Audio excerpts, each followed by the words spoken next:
once price has hit that line and activated your line alert. Now going on into some of the rest of these features, you have a horizontal array. All right, and once again, when you click on the line, it gives you option to edit it. So we can make that big and bold, and we can change the colors. We can make it a solid black line. And using these different features will help you guys analyze your charts in the way you guys will be taught as we move on into the course.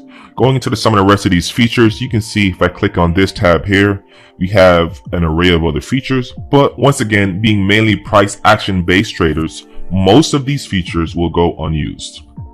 Clicking on this little paint icon, paintbrush, it allows me to draw and annotate on my chart in any particular way I choose. When I click on the letter T, this feature here, I can now choose to select a text, a call out, a balloon, a price label. And so choosing call out for the sake of this demonstration, I can click on it, I can drop it, extend it out as far as I want, and then from there I can add text to my call out based off of what I'm seeing on the chart and what I would like to highlight. So these call outs are very useful. They serve as active reminders for what you're looking at, maybe the supply or demand zone, or maybe the structure that you've highlighted and identified when it comes to what trend you're currently in. All right. So if I was to right click on my screen, all right, I would have the option to remove all drawing tools, which is what I'm going to do.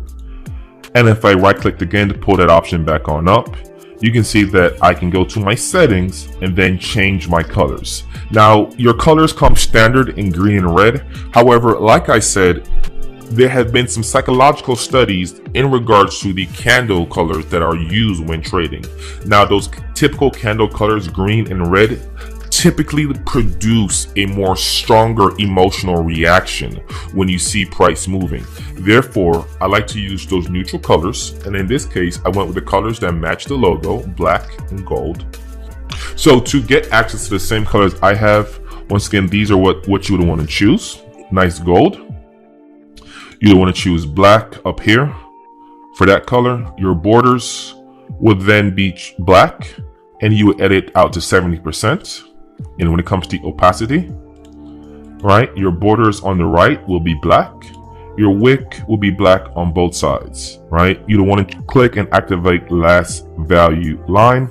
Your time zone, for those based in the Eastern time zone, you don't want to choose UTC-5 for New York. But based off where you're currently located, you can choose any time frame that best fits you. And then from there, you simply press OK, and now you're good to go. Now, let's go on to just a couple of more things. When trading, you can use the projection and measurement section over here to our left to give you a representation of the long position, meaning buy, or the short position, meaning sell, that you're looking to take. So for the sake of demonstration, if I was looking to buy somewhere down here, right, I can use this little tool to measure out what my stop loss would be, representing 31 pips currently, stop. And of course, open, representing where you enter the market. And then your target amount, and of course the pip amount, you would extend.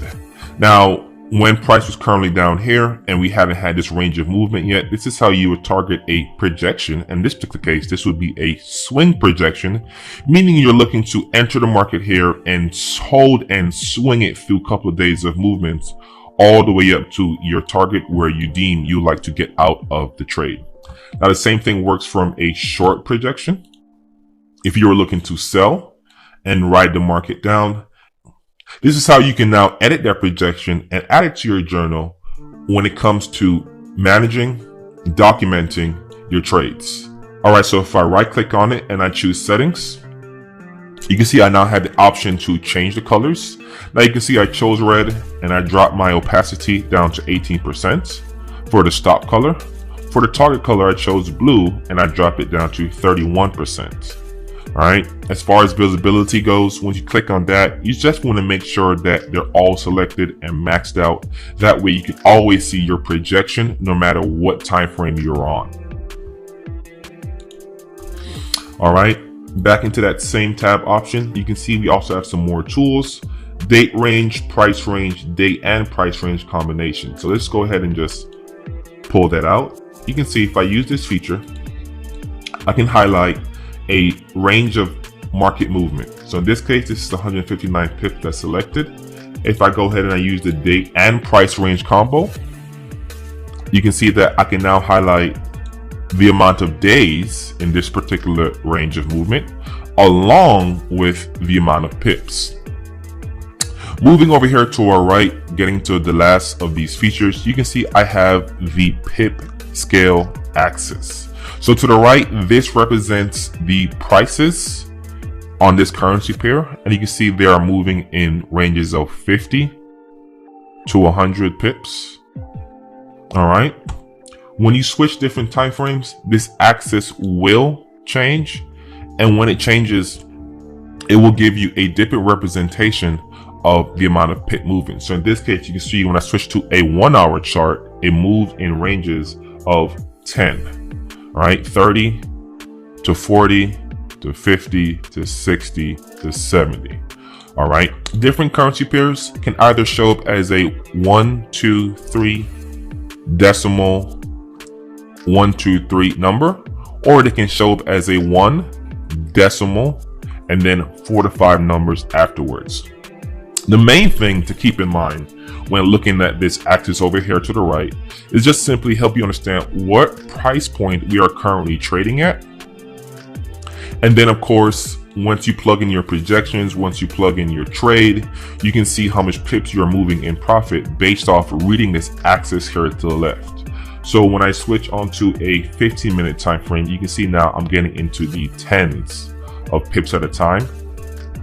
All right, if I go up down to a 5-minute time frame, you can see I'm now moving within a micro pip difference at a time of movement. All right.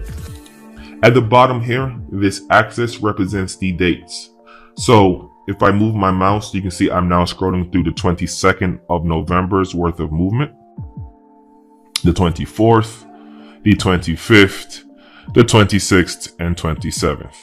All right. Last but not least, your measuring tool. This simply helps you measure.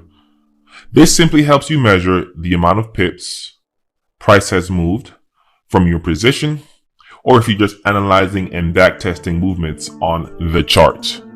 All right.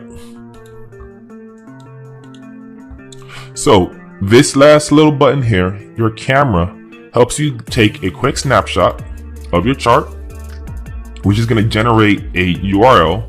You can then click copy. And for sake of demonstration, if I was to click paste here,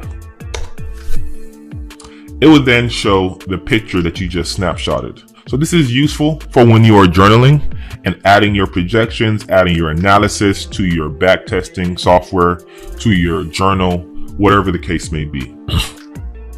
Going back onto TradingView, right? We're just going to right click one more time, go back to settings, and we're going to highlight our appearance. Now, our appearance is how you can edit, once again, the background, the vertical lines, the grid lines, the session breaks, etc. So as you guys can see, everything for me is set to white.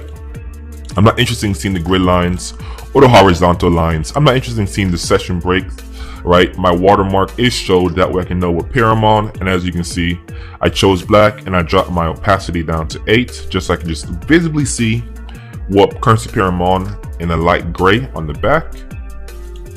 My crosshair is set to black. Scales and lines, meaning these texts and the lines that are in the text, right, are all set to black, so I can see them very easily. Top margin, bottom margin, right margin values are listed. And that for me is a perfect TradingView appearance.